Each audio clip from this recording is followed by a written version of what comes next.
जादुई तूफान लाने वाली बेटी। रसपुरा नाम का एक गांव था। गांव में समीरा और कबीर नाम के दो भाई बहन रहते थे। उनके पापा जब शाम को ड्यूटी से लौट कर आते तो कोई ना कोई मिठाई लेकर आते। पापा आ गए, पापा आ गए, पापा आ गए, पापा आ गए। पापा आज क्या लेकर आए हो? आज मैं बेसन के लड्डू लेकर आया हूँ।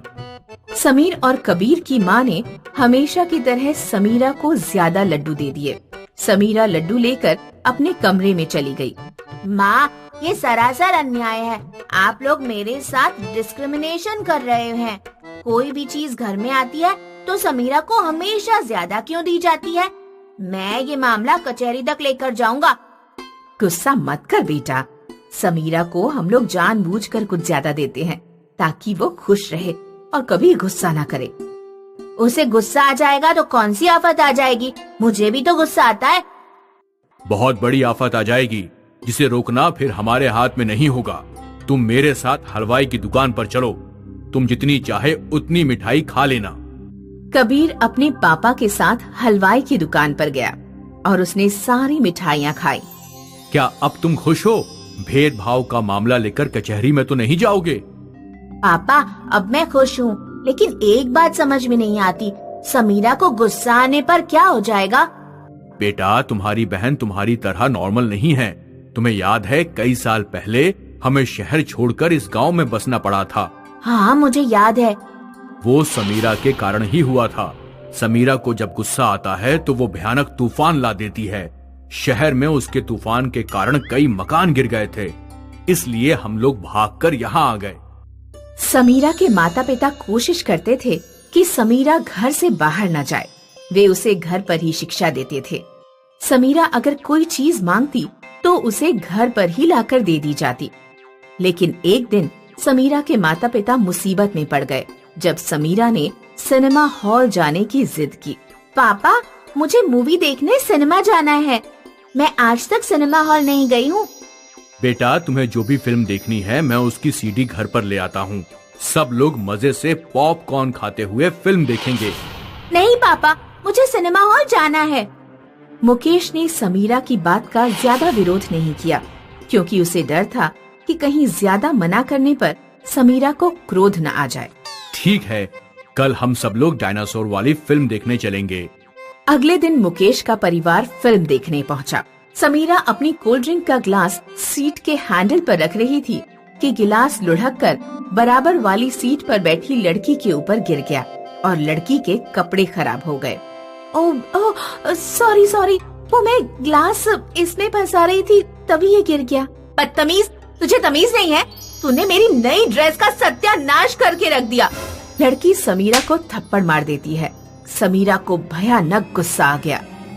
समीरा को गुस्सा आते ही भयानक तेज हवा चलने लगी। सीटें, सिनेमा हॉल का पर्दा, सब कुछ हवा में उड़ गया। लोग भी हवा में उड़कर इधर उधर गिरने लगे।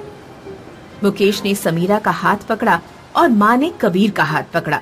फिर वे लोग नदी की ओर भाग गए। नदी में एक नाव पड़ी हुई थी। मुकेश ने सबको नाव में बैठाया और फिर वे लोग नदी पार करके उस पार पहुँच गए। तूफान कई घंटों तक शांत नहीं होगा, इसलिए अभी हम इस पार ही रहेंगे। अगर गांव में किसी को पता लग गया कि तूफान समीरा की वजह से आया है तो वे हमें गांव में नहीं रहने देंगे। पिताजी, क्या समीरा की इस बीमारी का कोई इलाज नहीं है?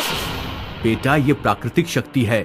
डॉक्टर के पास इसका कोई इलाज नहीं मिल पाएगा। मुकेश जंगल में खाने के लिए कुछ ढूंढने गया और उसने देखा कि एक साधु वहाँ तपस्या कर रहे हैं। साधु जी, मैं आपकी तपस्या भंग करने के लिए माफी चाहता हूँ, लेकिन क्या आप बता सकते हैं कि इस जंगल में खाने के लिए क्या चीज मिल सकती है? इस जंगल में अमरूद और आम मिल जाएंगे, लेकिन तुम यहाँ क्यों आए हो? मुकेश साधु को समीरा के बारे में पूरी बात बताता है।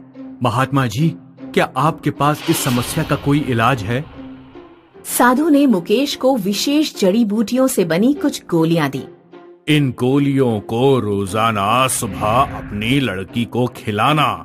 ये 1000 गोलियां हैं। कुछ वर्षों में धीरे धीरे उसका क्रोध शांत हो जाएगा और फिर वो तूफान नहीं ला पाएगी। मुकेश बहुत खुश होकर गोलियों से भरा डिब्बा लेकर अपने परिवार के पास पहुंचा। अब हम लोग गांव लौट सकते हैं। हमें डरने की जरूरत नहीं है क्योंकि समीरा की बीमारी का इलाज मिल गया है। समीरा बेटी, तुम्हें इस डिब्बे से एक गोली रोजाना सुबह खानी है। मुकेश का परिवार नदी से घर की ओर लौटने लगा। नाव में बैठकर कबीर गोलियों से भरा डिब्बा देखने लगा। ये गोलियां तो घास की बनी हुई लग रही हैं। अचानक एक तेज लहर आई और कबीर के हाथ से गोलियों का डिब्बा छूटकर नदी में गिर गया। अरे नहीं, ये क्या किया तुमने कबीर? मैंने नहीं किया, तेज लहर आई और उसकी वजह से ये हुआ। नदी में एक मगरमच्छ था। मगरमच्छ ने गोलियों से भरा पूरा डिब्बा निगल लिया। मुकेश नदी में कूद पड़ा। कहाँ जा रहे हैं? वापस आ जाइए, वहाँ मगरमच्छ है। मुकेश ने अपनी जेब से चाकू निकाला और नदी के अंदर घुसकर मगरमच्छ का पेट चीर डाला। उसने मगरमच्छ के पेट से गोलियों से भरा डिब्बा निकाल लिया और नाव पर वापस लौट आया। कुछ देर में उनकी नाव किनारे तक पहुंच गई। मुकेश का परिवार रोते हुए उससे लिपट गया।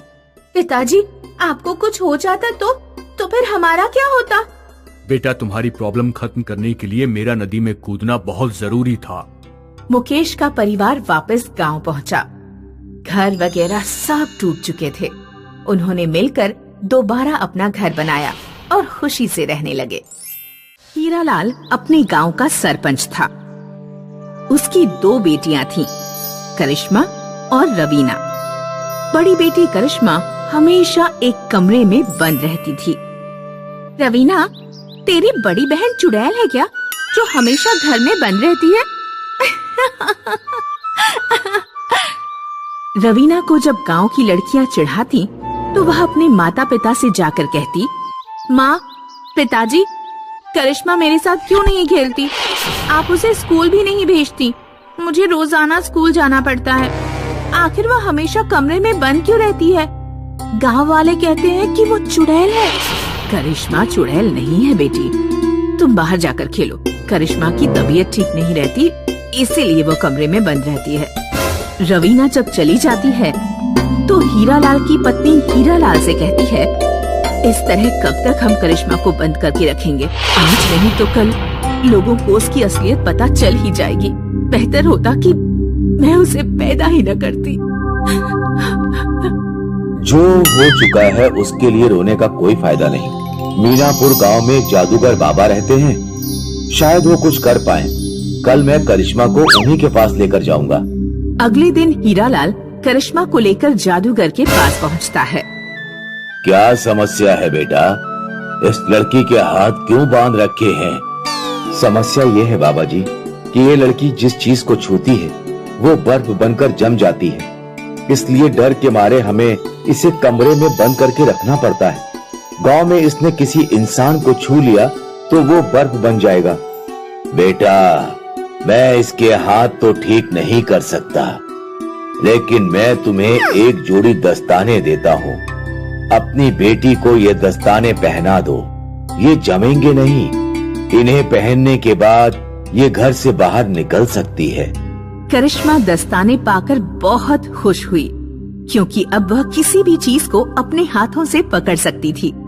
बेटी, तुम बाहर घूम सकती हो, लेकिन अपना राज किसी को मत बताना, वरना लोग तुमसे डरकर भागेंगे, या हो सकता है कोई तुम्हारा गलत फायदा उठाने की कोशिश करे। करिश्मा अपनी छोटी बहन के साथ खेलने लगी। उसने बाजार जाकर घूमना फिरना भी शुरू कर दिया। कोई दस्तानों के बारे में पूछता तो वह कह देती कि हाथ गंदे ना हो, इसलिए दस्ताने पहनती है। सरपंच की बड़ी बेटी को बचपन से किसी ने नहीं देखा था। जब वह बाहर निकलने लगी तो लोग उसकी सुंदरता देखकर मंत्र मुग्ध रह गए हैं। वैसे गांव में भूरी की सुंदरता के चर्चे होते थे, लेकिन अब सब लोग करिश्मा के बारे में चर्चा करने लगे। सरपंच की बड़ी बेटी देखी, इतनी सुंदर लड़की तो मैंने अपने जीवन में नहीं देखी।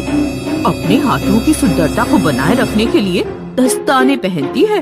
भूरी को गांव के लोगों की बात सुनकर बहुत चिढ़ होने लगी। हाथों की सुंदरता के लिए दस्ताने पहनती है, कहीं ऐसा तो नहीं? हाथों की बदसूरती छुपाने के लिए दस्ताने पहनती हो? इसके दस्ताने तो मैं उतरवा कर रहूंगी। भूरी का जन्मदिन आने वाला था। वह अपने जन्मदिन की दावत देने करिश्मा के घर पहुंची। करिश्मा, कल रात मेरे जन्मदिन की पार्टी है, तुम जरूर आना। हाँ, तुम आओगी ना? देखो, मना मत करना प्लीज। ठीक है, मैं आऊंगी। रात में करिश्मा भूरी के घर पहुंची। भूरी ने केक में पहले से ही कुछ मिला दिया था। करिश्मा ने केक खाया तो वह बेहोश हो गई।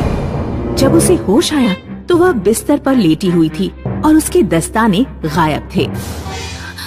मेरे दस्ताने कहाँ गए?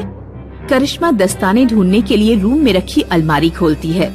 जैसे ही वह अलमारी को छूती है, अलमारी जम जाती है। वह दरवाजों पर हाथ मारती है, दरवाजा बर्फ बनकर जम जाता है।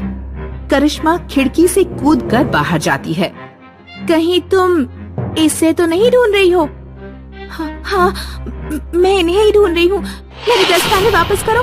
नहीं करूँगी, मेरे दस्ताने वापस करो, वरना मैं बहुत मुसीबत में पड़ जाऊंगी। नहीं दूंगी, तू ऐसे ही घर जा। करिश्मा अपने दस्ताने लेने के लिए हाथ आगे बढ़ाती है। भूरी अपने हाथ पीछे कर लेती है। करिश्मा के हाथ भूरी को छू लेते हैं। भूरी बर्फ बनकर जम जाती है।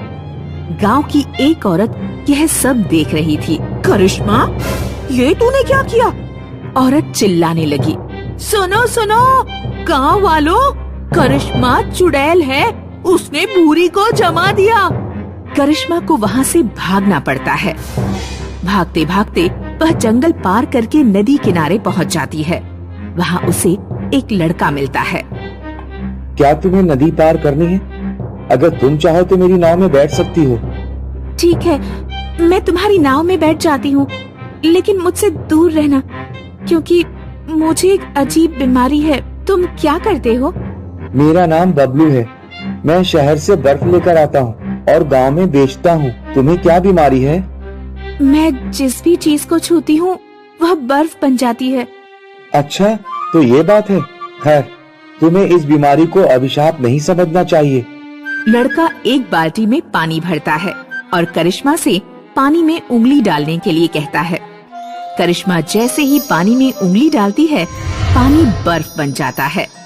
यदि तुम चाहो तो तुम मुझसे विवाह कर सकती हो। तुम इसी तरह बर्फ जमाना और मैं बर्फ बेचूंगा। इस तरह मेरा खर्चा बच जाएगा। लेकिन मेरे दस्ताने मेरे गांव में ही रह गए हैं और मेरे माता पिता भी मेरी चिंता कर रहे होंगे। तुम चिंता मत करो, तुम एक पत्र लिख दो, मैं वो तुम्हारे माता पिता तक पहुंचा दूंगा और तुम्हारे दस्ताने तुम्हारे गांव से वापस ले आऊंगा।